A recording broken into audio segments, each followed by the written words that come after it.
As the National Hockey League packs up and prepares to exit the sphere, we check in with the insiders one last time. Darren Dreger, Pierre LeBrun, and Chris Johnston. Late in the draft, Dregs, Brad Treliving, pulls the trigger on a deal to land the rights to one of the most coveted free agents in this year's market in Chris Tanev. Two questions.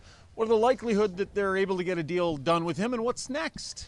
I would say very likely that they get an extension done and get Chris Tanev in a Toronto Maple Leafs uniform in the near future. This is just simply Brad Treliving jumping the queue and recognizing that Chris Tanev, as an experienced right shot defenseman, top priority for the Toronto Maple Leafs. What's going to be most interesting, though, is what does this deal look like? It is going to be mega in term.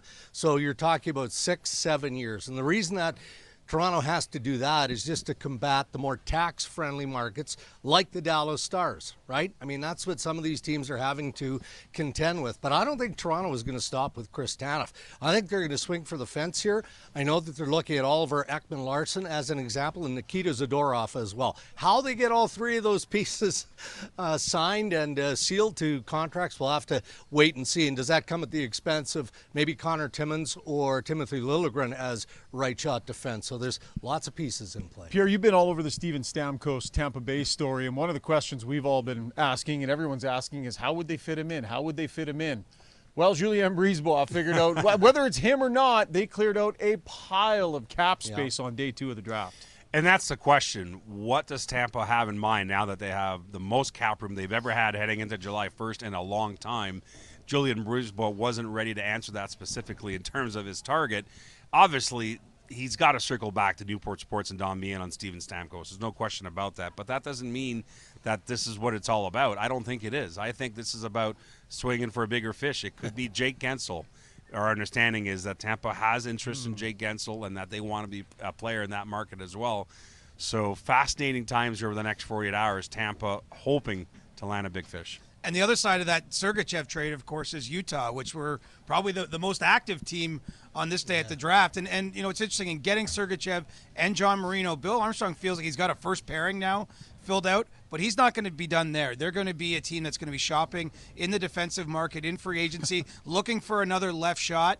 And one thing Armstrong was worried about is that if he had so many openings clearly on his roster, that agents were going to hold him hostage in free agency. He feels like he has a little bit more room now to play ball, and a name to keep an eye on is Brandon Montour, who has been linked to Utah. And I should quickly mention, Ryan, that on Jake Guentzel, by the way, Carolina Hurricanes still own his rights, of course. We know they've made him an offer 8 times 8, $64 million.